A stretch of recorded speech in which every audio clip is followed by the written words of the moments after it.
Hola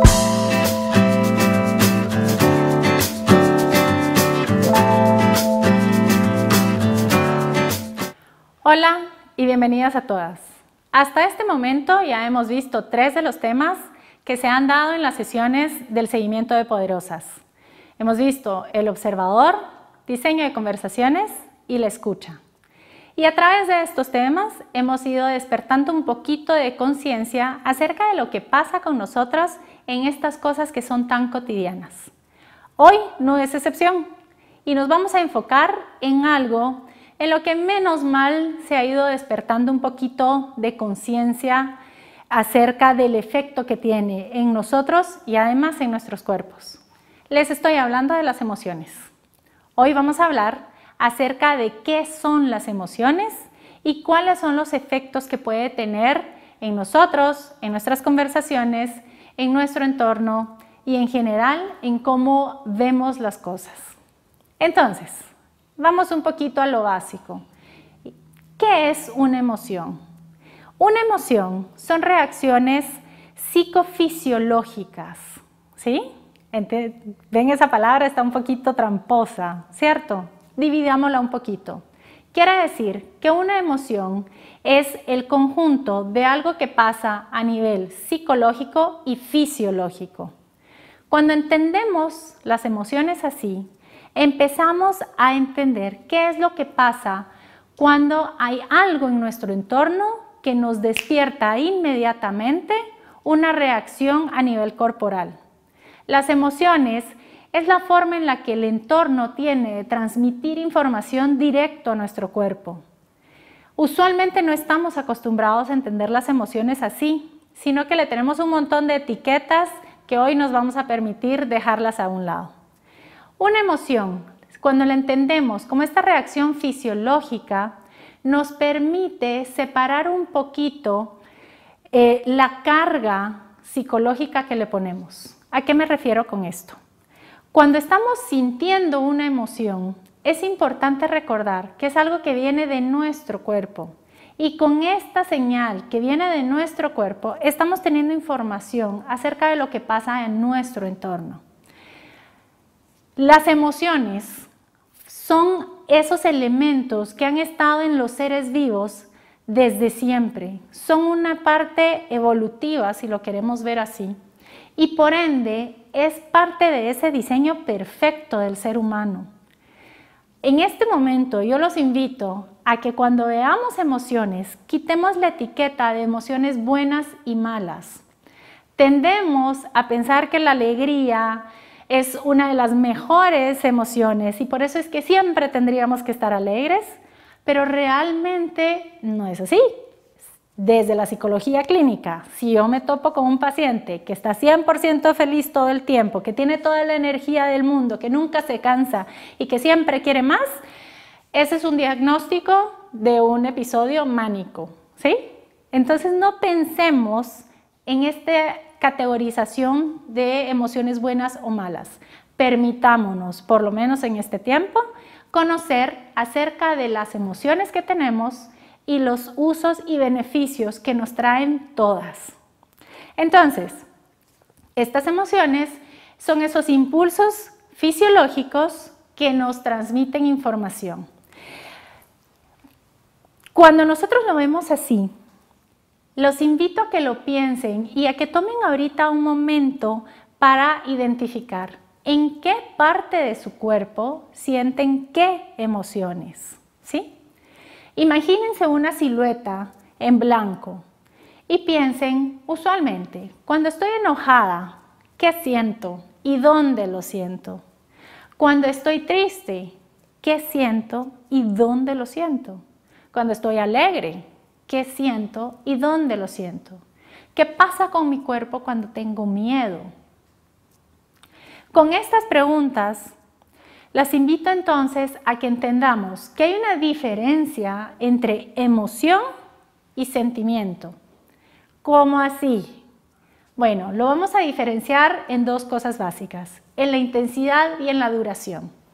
Una emoción es una reacción que tiene mi cuerpo de alta intensidad y de corta duración, ¿sí? Pensemos, por ejemplo, en que estábamos caminando y de repente uno de nuestros hijos, por aventado, se quería cruzar la calle.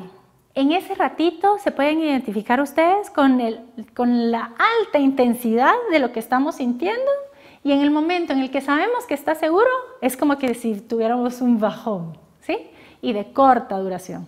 Ahora, ¿qué es lo que pasa con los sentimientos? Los sentimientos es el entretejido de la emoción y los pensamientos. ¿Qué quiere decir esto? Cuando nosotros unimos esa reacción fisiológica de la emoción y la empezamos a enlazar con algunos pensamientos, nosotros podemos darle una permanencia a la emoción que no es realmente netamente emocional, sino que la estamos cargando, la estamos sosteniendo con los pensamientos. Esto pasa, por ejemplo, con el mismo ejemplo. Si nosotros estábamos caminando y nuestro hijo se iba a atravesar, de repente sentimos ese rush de miedo y después se fue. Pero si nosotros más tarde le contamos esa historia a nuestra vecina o a nuestra pareja o a alguno de los otros hijos, el pensamiento y el recuerdo de esa situación va a hacer que volvamos a revivir esa emoción. Pero por más que la volvamos a revivir, no va a ser tan intensa como la emoción inicial. ¿Para qué nos sirve entender esto? ¿Les ha pasado que de repente dicen, no, es que yo tengo como una semana de estar enojada porque pasó esto y esto y esto? ¿Sí? Lo que estoy sintiendo es el sentimiento de esa suma de la emoción que pude haber sentido en un momento y la permanencia que yo le he dado a esa emoción porque lo he estado pensando y recordándome y dándole vueltas. ¿Se identifican con eso? Entonces, una emoción es de alta intensidad y de corta duración, mientras que un sentimiento va a ser de menor intensidad y de mucha mayor duración. A estos dos también tenemos que sumarle que hay otra cosa y que se llama la pasión, ¿sí? La pasión va a ser de alta intensidad y de larga duración. Por eso es que siempre hay cosas o temas, que lo decimos, que nos apasionan y que de repente siempre tenemos energía para hacerlo. No importa cuánto tiempo le hayamos metido, no importa las dificultades que tengamos, cuando las cosas las hacemos con pasión, estamos logrando conectar con esa energía que nos da la emoción, pero logramos sostenerla a largo plazo. Cuando hablamos de las emociones, hoy yo me voy a enfocar en las emociones innatas, pero los invito a que busquen a sus coaches y les pregunten acerca de lo que ellos saben de las emociones y les aseguro que se va a complementar con cosas lindas. Cuando hablamos de las emociones innatas, vamos a hablar de 5 emociones: el miedo, el afecto, la tristeza, el enojo y la alegría. Y cuando hablemos de estas emociones, nuevamente los invito a que lo hagamos sin etiquetas. ¿Qué pasaría si nosotros realmente lográramos sacar el enojo de nuestras vidas porque es negativo? Nos vamos a dar cuenta que de verdad perderíamos una parte importante y muy útil para nosotros. Evaluemos entonces, ¿qué son estas emociones? ¿Y cuál es esa función que tiene? ¿Y cómo podemos usar nosotros esta función para utilizar las emociones a nuestro favor? Y no, como dicen, ser tomado por la emoción. Cuando nosotros estamos hablando, por ejemplo, del miedo, vemos que es una emoción fuerte. Y lo que esto despierta en nosotros, lo que esto nos ayuda es a despertar ese sentido de autoprotección. Si nosotros no tuviéramos ese sentido de autoprotección, tal vez hace rato que ya no estaríamos aquí, ¿sí? Por eso es importante poder tenerlo. Cuando nosotros tenemos un buen uso del miedo y tenemos un uso constructivo del miedo, es en los momentos en los que nosotros podemos establecer un sentimiento de seguridad y de protección. Cuando las personas tienen miedo, les ayuda a identificar fácilmente cuáles son los puntos de riesgo y a evitar caer en esos puntos. Ahora, cuando el miedo sobrepasa el límite y queda de un lado destructivo, lo que eso nos genera es pánico.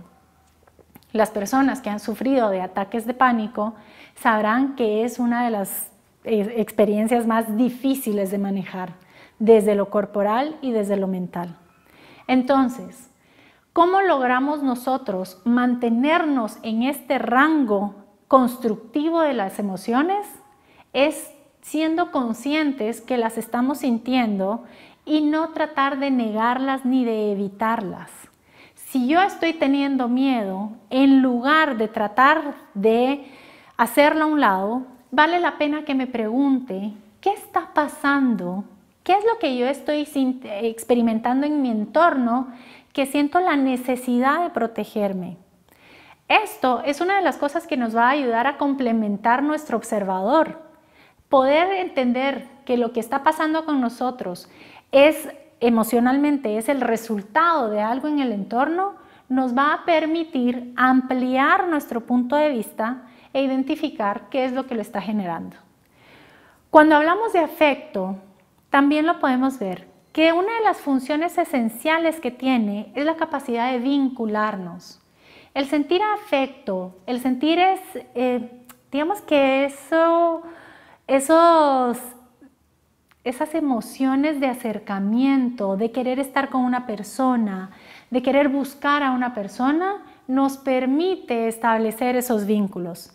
El ser humano es un ser social por excelencia.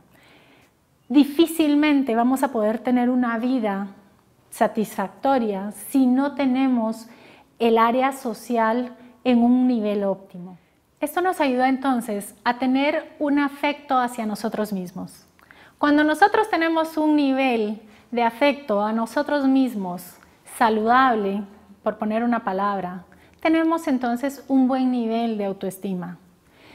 El poder establecer esa relación emocional de afecto hacia nosotros mismos y hacia los demás nos mantiene en unos vínculos donde yo me acepto a mí, me recibo a mí, así como yo acepto a los demás y puedo establecer ese lazo con los demás. Ojo, que si nosotros tenemos también un exceso de afecto, vamos a caer entonces en la dependencia de los otros.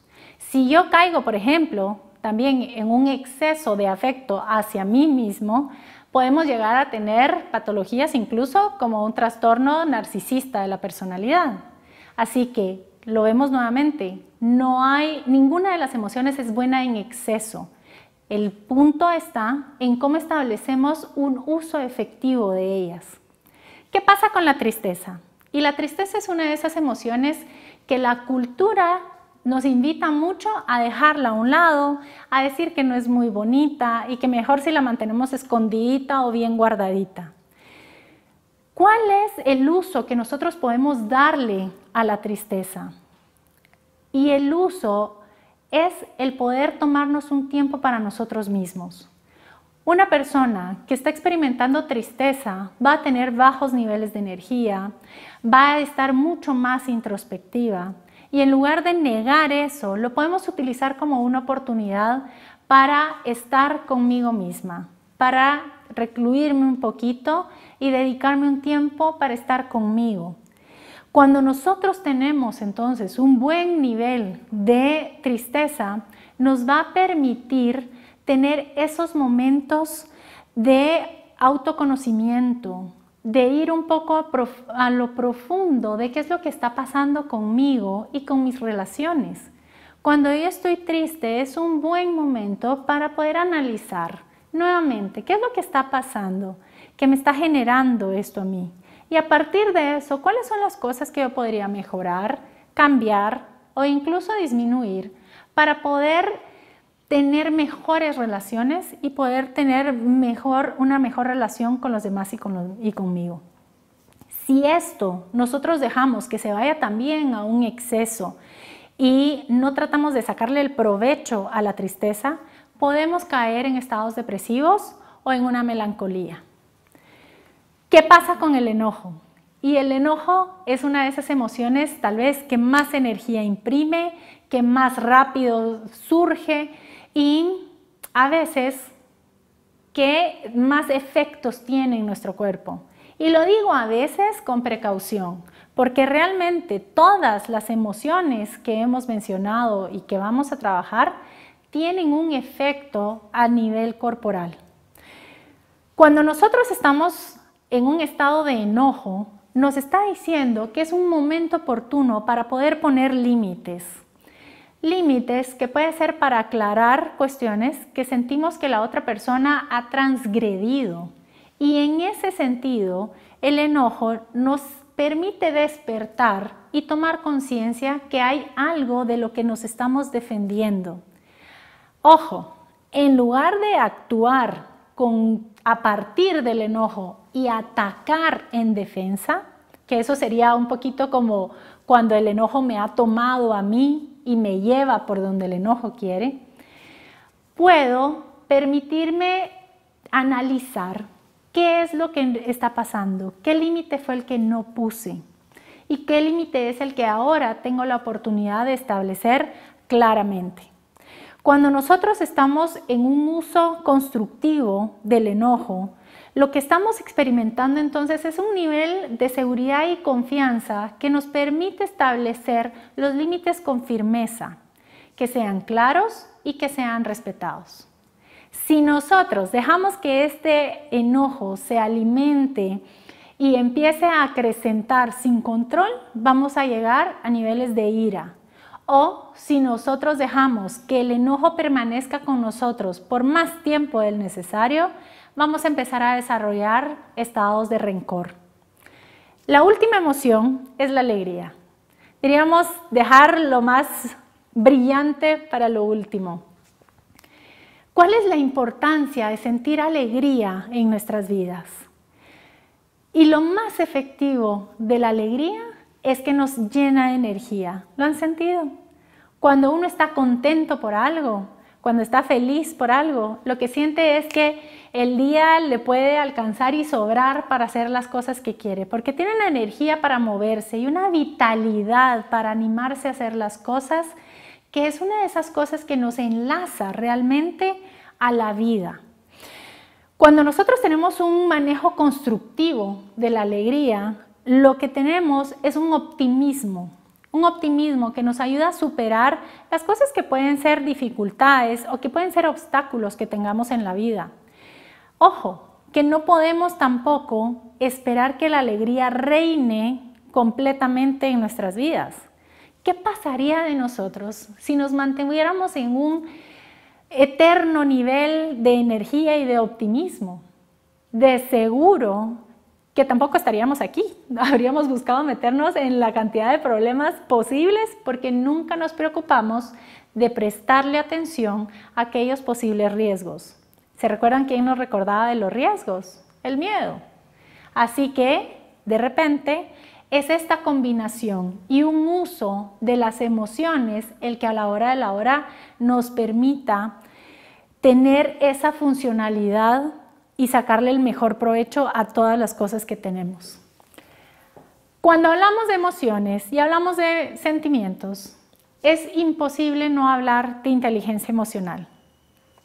Y aquí es también donde los invito a que lo pensemos un poquito más allá de lo que cotidianamente pensamos o decimos como inteligencia emocional.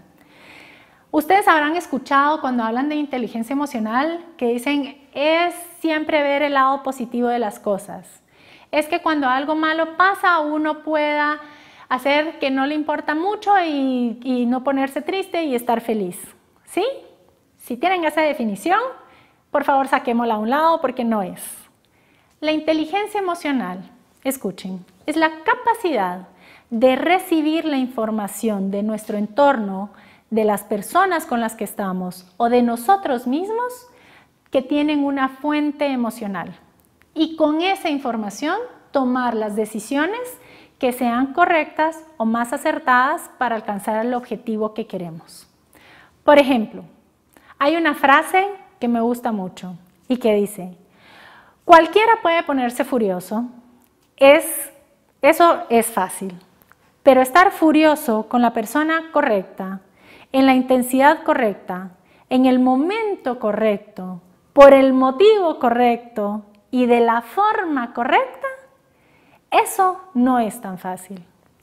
Cuando nosotros nos permitimos accesar a las emociones e identificar de dónde vienen, para qué vienen, qué mensaje nos traen y tomar la decisión de qué es lo que vamos a hacer con ellas y cómo vamos a hacer eso con ellas, entonces estamos hablando de inteligencia emocional.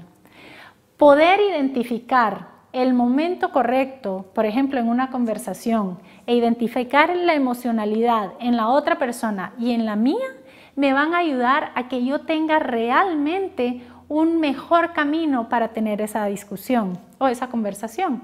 Por ejemplo, si yo lo que necesito es poder expresar mi punto de vista, que resulta, por azares del destino, que es un punto de vista que no está 100% de acuerdo con la otra persona, es muy importante y valioso que yo pueda identificar si me estoy molestando, por ejemplo, o si la otra persona se está molestando. Si nosotros tenemos la capacidad de identificar que eso está pasando, seguramente vamos a poder actuar y llevar la conversación de una forma que utilice ese enojo como una señal, pero no ser tomados por ese enojo. Una cosa que a mí me gusta mucho de entender las emociones es de esta forma. Las emociones no podemos verlas cuando están en el ambiente. Solo podemos identificarlas en mí o en la otra persona. Y entonces es algo así como el Wi-Fi, ¿cierto? Nosotros no podemos ver el Wi-Fi, porque no vemos las ondas que andan por ahí. Pero no por eso vamos a decir que no existe el Wi-Fi.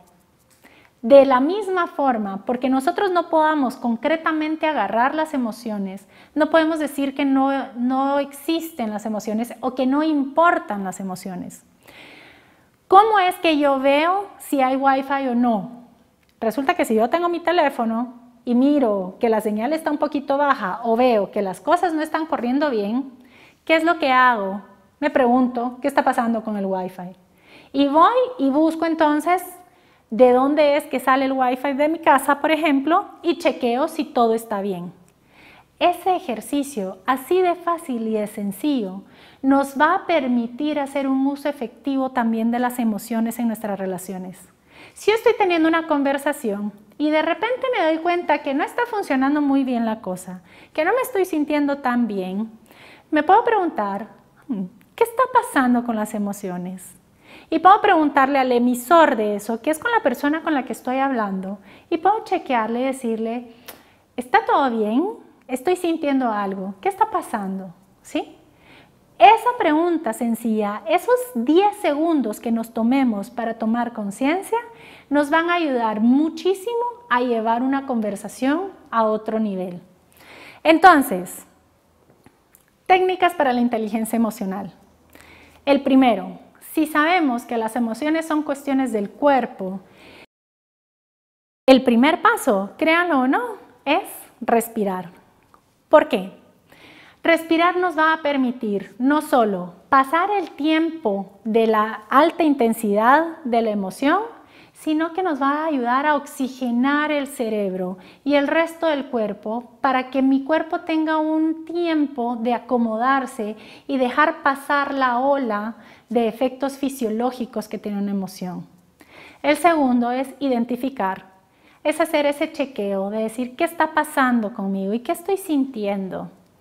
El tercero es analizar, ¿de dónde viene esto? ¿Qué información me está dando? Y el cuarto es navegar. Nosotros no podemos controlar las emociones. Eso es como querer encerrar las olas del mar.